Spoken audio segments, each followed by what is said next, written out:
Ibtu Rudiana ayah Eki ternyata sudah pernah lolos dari sanksi atas tuduhan penyiksaan terhadap terpidana kasus Vina Cirebon.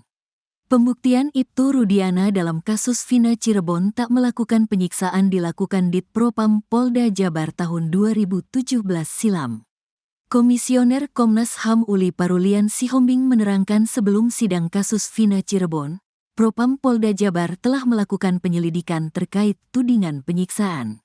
Adanya dugaan penyiksaan ketika proses penangkapan, penyelidikan dan menjalani tahanan di Polres Cirebon akhir Agustus sampai awal September 2016, katanya saat diwawancara Christian Grieg.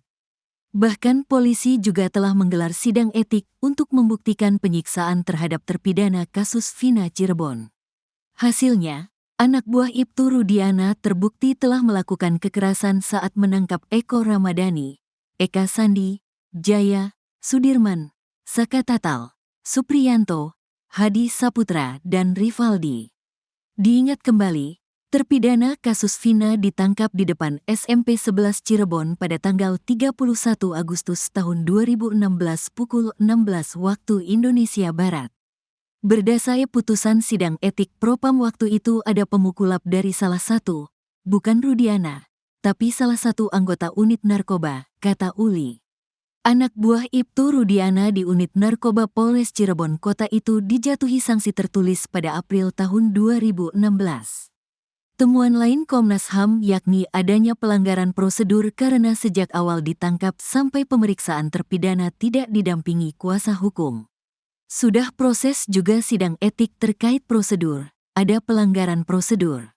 Tersangka tidak didampingi oleh advokat saat proses awal penyelidikan di Polresta Cirebon Kota, kena sanksi sudah ada, jelasnya.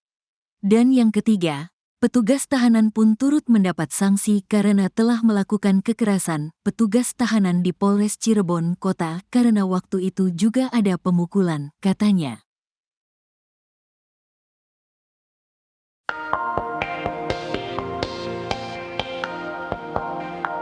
Ibtu Rudiana ayah Eki ternyata sudah pernah lolos dari sanksi atas tuduhan penyiksaan terhadap terpidana kasus Vina Cirebon. Pembuktian Ibtu Rudiana dalam kasus Vina tak melakukan penyiksaan dilakukan Ditpropam Polda Jabar tahun 2017 silam. Komisioner Komnas HAM Uli Parulian Sihombing menerangkan sebelum sidang kasus Vina, Propam Polda Jabar lakukan penyelidikan terkait tudingan penyiksaan. Bahkan polisi juga telah menggelar sidang etik untuk membuktikan penyiksaan terhadap terpidana kasus Vina Cirebon. Hasilnya, anak buah Ibtu Rudiana terbukti telah melakukan kekerasan saat menangkap Eko, Eka Sandi, Jaya, Sudirman, Saka Tatal, Supriyanto, Hadi dan Rivaldi. Anak buah Ibtu Rudiana di unit narkoba Polres Cirebon Kota itu dijatuhi sanksi tertulis pada April 2016. Temuan lain Komnas HAM yakni adanya pelanggaran prosedur karena sejak awal ditangkap sampai pemeriksaan terpidana tak didampingi kuasa hukum.